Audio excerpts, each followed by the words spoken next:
Hello student, आज मैं आप लोगों को वीडियो के थ्रू इलस्ट्रेशन 10 और इलस्ट्रेशन 11 करवाने जा रहा हूं। सब बच्चे इन क्वेश्चन को बड़े ध्यान से समझेंगे जिससे मैं आपको क्लास में और एक्स्ट्रा टॉपिक करवा सकूं। तो देखेंगे ज़रा बेटा, आपको यहां पे जो बनानी है कैश बुक बनानी है, कैश एंड बैंक कॉलम। तो इसके बाद कैश इन हैंड आपको सबसे पहले यहाँ पे दे रखा है और कैश एंड बैंक दे रखा है। बेटा आप सबको मालूम है कैश इन हैंड ये to balance BD cash column में जाएगा और cash and bank to balance BD bank column में जाएगा। ठीक है बेटा, ये दोनों बैलेंस शीट के आइटम है, बैलेंस शीट से उठ के आई है या बैलेंसेज है तो इसको बैलेंस बीडी से हम यहाँ पे दिखाते हैं। इसके बाद हमने एक चेक रिसीव किया है रेंट के लिए और इसको हमने बैंक में जमा कर दिया। देखो जब भी चेक रिसीव करते हैं हम ये देखते हैं ना बैंक में डिपॉजिट हुआ नहीं हुआ, हाँ बिल्कुल हुआ डिपॉजिट। तो बेटा आप इसको टू रेंट डेबिट साइड में लिख दीजिए और बैंक कॉलम में लिख दीजिए। फिफ्थ, बॉट गुड्स 50,000 की हमने गुड्स परचेज की है तो बेटा आपके पास से कैश जाएगी लेकिन पेमेंट मेड बाय चेक है, इसलिए आप इसको बैंक कॉलम में क्रेडिट साइड में लिखेंगे बाय परचेज। ठीक है बेटा, और इसके बाद इसी के साथ साथ जीएसटी अगर आप दे रहे हैं बाय इनपुट सीजीएसटी और बाय इनपुट एसजीएसटी, ये सारी बात मैं आपको अच्छे से समझा चुका हूँ। 50,000 आपका यहाँ पे परचेज था और 20% ट्रेड डिस्काउंट है तो ध्यान रखेंगे यहाँ पे 40,000 यहाँ पे आ जाएगा डिस्काउंट काट कर और इसका 6% 2400। देन पेड ट्रेड एक्सपेंस, आप by trade expense cash column में, पेड रेंट बाय रेंट कुछ नहीं बोला मानकर चलिए कैश में, paid insurance charges by insurance charges ध्यान रखना, अगर लाइफ इंश्योरेंस है तो ड्राइंग लिखना और कैश कॉलम में लिखोगे इसको भी। सोल्ड गुड्स, हमने यहाँ पे गुड्स बेची है बेटा, देखो कैश में बेची है, बैंक चेक से बेची है, यहाँ पे कह रहे हैं चेक से बेची है। इस चेक को लेकर इसने इसमें कुछ भी नहीं कहा तो आपने एक काम करना है, इस चेक को इमीडिएट बैंक में डिपॉजिट लेकर चलना है।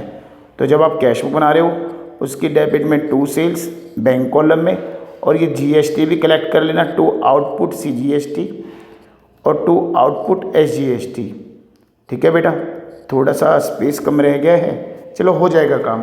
रिसीव चेक फ्रॉम जॉन, तो इस चेक को वैसे कुछ नहीं बोला तो बाहर जनरल होनी चाहिए, लेकिन यहाँ पे पूरे क्वेश्चन में इसने कुछ नहीं बोला तो आप मानकर चलिए ये इमीडिएट डिपॉजिट है according to your syllabus to John bank column के अंदर। फिर 100 नेशनल प्लान सर्टिफिकेट्स यहाँ पे सेल किए गए हैं 95 के हिसाब से बाय नेशनल प्लान सर्टिफिकेट्स। ठीक है बेटा, ये इन्वेस्टमेंट होती है, बाय इन्वेस्टमेंट भी लिख सकते हो आप, यहाँ पे इन्वेस्टमेंट लिखो वो अच्छा रहेगा। 100 सर्टिफिकेट खरीदे, 100 वाले थे हमें 95 में मिले तो 9500 आप इसको बैंक कॉलम में लिख दोगे, बस बहुत ही आसान क्वेश्चन था। इसके बाद हम अगला क्वेश्चन देखते हैं, अगले क्वेश्चन में ये क्या कहते हैं हमें। तो एक सेकंड बेटा, हम अगला क्वेश्चन निकाल लेते हैं यहाँ पे। तो नेक्स्ट क्वेश्चन भी बहुत ही इजी है तो ध्यान से देखेंगे सब बच्चे। यहाँ पे क्या कह रहा है इस क्वेश्चन में, इलस्ट्रेशन 11 बैंक ओवरड्राफ्ट, पता है ना बैंक का तो क्रेडिट बैलेंस भी हो सकता है, by balance BD bank column में लिख देना। कैश इन हैंड ये तो हमेशा डेबिट बैलेंस ही होगा, to balance BD cash column में लिख देना। फिर यहाँ पे परचेज करी है गुड्स 40,000 की और पेमेंट मेड बाय चेक, तो क्रेडिट साइड में बाय परचेज लिख देना बैंक कॉलम के अंदर और एक आईजीएसटी और लिख देना बाय आईजीएसटी। आईजीएसटी जब लगता है जब हमारा इंटर स्टेट बिजनेस होता है 12% आईजीएसटी लगा देना। अमाउंट कैसे लिखेंगे, 40,000 का 15% हटा देना 34,000 आएगा और इसका 12% आप आईजीएसटी में लिख देना। फिर हमने माल बेचा 10% डिस्काउंट मिला 27,000, IGST 12%, payment receive by cheque तो टू सेल्स बैंक में पैसा भर रहा है तो बैंक में डेबिट हो जाएगा। इसके बाद चेक रिसीव किया एसनायर से, क्या इमीडिएट डिपॉजिट किया, कुछ नहीं बोला तो नहीं किया और आगे इस चेक के बारे में बोला हुआ है कि डिपॉजिट किया इसने बैंक में आगे जाके तो इसकी बाहर जर्नल एंट्री बनेगी बेटा, जर्नल एंट्री। ठीक है बेटा। Cheque in hand debit, discount allowed debit आपको मालूम है। और to S Nair, cheque receive किया एस नायर से, ये बैंक में चला गया, तो बैंक की डेबिट में टू चेक इन हैंड। ठीक है बेटा। डेबिट साइड में बैंक कॉलम में to cheque in hand, cheque paid to Radha. सोचो जरा क्या होएगा, बैंक बैलेंस घटेगा या बढ़ेगा? घटेगा। घटेगा तो कौन सी साइड में जाएगा? क्रेडिट साइड में जाएगा। क्रेडिट साइड में जाएगा, क्या लिखेंगे? बाय राधा। और डिस्काउंट रिसीव की बेटा बाहर जनरल एंट्री बनेगी, इनकम है ना, डिस्काउंट रिसीव क्रेडिट होगा और राधा डेबिट हो जाएगी। अरे यार एस नायर का तो चेक डिसऑनर हो गया, डिसऑनर हो गया तो बैंक बैलेंस घट जाएगा, वापस घटा देंगे हम। By S Nair bank column के अंदर मनी विड्रॉ की ऑफिस यूज़ के लिए हमने क्या किया बेटा? मनी विड्रॉ किए ऑफिस यूज़ के लिए। ऑफिस यूज़ के लिए मनी विड्रॉ करेंगे, अपने पास कैश आ रही है, ठीक है, ऑफिस में, तो डेबिट साइड में कैश कॉलम में। ठीक है बेटा। ये cash book, cash column bank column, cash column bank column. इस ट्रांजेक्शन में कैश प्लस हो रही है तो कैश कॉलम में, यहाँ पे बैंक बैलेंस घट रहा है तो क्रेडिट साइड में बैंक कॉलम में लिखना। ठीक है बेटा। तो टू बैंक ये आपको बहुत अच्छे से करवाई जा चुकी है, और यहाँ पे लिखेंगे बाय कैश। ठीक है बेटा। अमाउंट यहाँ पे जो भी कॉलम हमने सेलेक्ट किया है उसके अंदर लिख देंगे बस। Fees of children paid by cheque, personal expense है बेटा ये तो, by drawing business entity concept. ठीक है बेटा। बिजनेस एंटिटी कॉन्सेप्ट के अकॉर्डिंगली हम उसके पर्सनल खर्चों को बिजनेस के खर्चों में नहीं दिखाएंगे। फिर है चेक रिसीव फ्रॉम हीरा, हीरा से चेक रिसीव किया बेटा, हीरा से चेक रिसीव करेंगे और एंडोर्स कर रहे हैं सुनीता को 27 को। बेटा चेक बैंक में नहीं गया, नहीं गया तो एक काम करो, बाहर जनरल एंट्री कर दो 25 को, cheque in hand debit to Hira. फिर ये सुनीता को एंडोर्स कर दो 27 को, Sunita debit to cheque in hand, bank charges bank balance घट जाएगा बाय बैंक चार्जेस। फिर paid in to bank entire balance. बेटा एक काम करना, यहाँ पे कैश बुक का बैलेंस निकाल लेना। कैसे निकालोगे? कैश कॉलम में जो भी टोटल रिसिप्ट है कैश कॉलम में,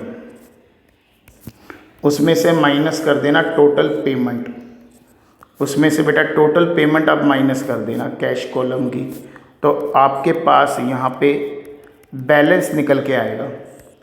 और एक काम करना, उस बैलेंस में से 700 रुपये साइड करना जो आपने रखना है, और बाकी बचा पैसा एक काम करना, आपने यहाँ पे बैंक में डिपॉजिट कर देना है जो भी आपका बैलेंस बचेगा। ठीक है बेटा। ये क्वेश्चन खुद करेंगे आप, ठीक है, इस क्वेश्चन को खुद करेंगे आप। तो ये दो क्वेश्चन हमने थोड़ा सा कल की क्लास में जल्दी से अच्छे से हो जाए इसलिए मैंने इसको यहाँ पे निपटा दिया। एक काम और करते हैं हम, एक प्रिंसिपल और कर लेते हैं। जब हम यहाँ पर बैठे हैं तो हम यहाँ पे जो प्रिंसिपल करेंगे वो करेंगे हम यहाँ पे money measurement concept, money measurement concept. ठीक है बेटा। एक बार मैं थोड़ा सा इस पे समझा देता हूँ, फिर आप इसको बुक में से ज़रूर पढ़ लेना। भाई इस कंसेप्ट में क्या बोला, इस कंसेप्ट में उसने क्या कहा, इस कंसेप्ट में उसने ये कहा कि जो भी ट्रांजैक्शन होती है, जो भी ट्रांजैक्शन होती है, ऑल ट्रांजैक्शन, जितनी भी हमारी फाइनेंशियल एक्टिविटीज़ होती है या जितने भी इवेंट्स हमारे हैं यहाँ पे, ठीक है, ऑल ट्रांजैक्शन एंड इवेंट्स, ठीक है, जो फाइनेंशियल नेचर के हैं उन्हीं को ही हम बुक में रिकॉर्ड करेंगे। कोई ऐसी ट्रांजैक्शन, ऐसी कोई इवेंट जो नॉन फाइनेंशियल है, नॉन फाइनेंशियल कौन सा होता है बेटा, जिसको हम मनी में मेज़र नहीं कर सकते, can not be measure in money. बहुत सारी ट्रांजैक्शन, बहुत सारे इवेंट ऐसे होते हैं जो बिजनेस के लिए बहुत इम्पॉर्टेंट होते हैं, बट मनी में हम उसको मेज़र नहीं कर सकते। जैसे कि मैं एग्जांपल लेकर चलूँ कि लॉस बाय जैसे कि कोई रेजिग्नेशन दे गया है हमारा कोई टैलेंटेड एम्प्लॉय, वहाँ से कोई नुकसान हो रहा है हमारा, लॉस बाय रेजिग्नेशन, ठीक है ना, ऑफ टैलेंटेड एम्प्लॉय। कोई हमारा ऐसा था टैलेंटेड मैनेजर था, वो हमारे यहाँ से रेजिग्नेशन, या कंपटीशन का बढ़ना, उससे भी हो सकता है हमारे बिजनेस में जो है व्यापार कम हो जाए, ठीक है। तो लेकिन हम इस नुकसान को भी हम अपने बिजनेस में नहीं दिखा पाएंगे। तीसरी बात, हम एग्जांपल लेकर चले कि जैसे कि वहाँ पे कोई स्ट्राइक हो जाती है, लॉकआउट हो जाता है, ऐसी स्थिति में भी हम क्या करेंगे, अपने नुकसान को बुक्स में रिकॉर्ड नहीं कर पाएंगे, ठीक है बेटा।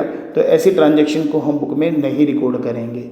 एक पहले पैराग्राफ में, फर्स्ट पैराग्राफ में इसने ये वाली बात करी। दूसरी बात इसने क्या बोली है सेकंड पैराग्राफ में, सेकंड पैराग्राफ में आपकी बुक में इसने बोली है, हाँ फाइनेंशियल ट्रांजैक्शन तो हम रिकॉर्ड करेंगे। ये पहली बात इसने कह दी कि हम फाइनेंशियल ट्रांजैक्शन बुक में रिकॉर्ड करेंगे, लेकिन ध्यान रखना मनी ज़रूर बताएंगे। ये नहीं है कि मनी ना बताए, है तो फाइनेंशियल लेकिन विदाउट मनी आपने रिकॉर्ड कर दिया, नहीं। मनी ही एक ऐसा साधन है, एक ऐसा आपका पैरामीटर है जिसके थ्रू हम सभी एसेट्स, जितनी भी लायबिलिटीज़ है, उन सबको हम यहाँ पे ऐड कर सकते हैं बेटा।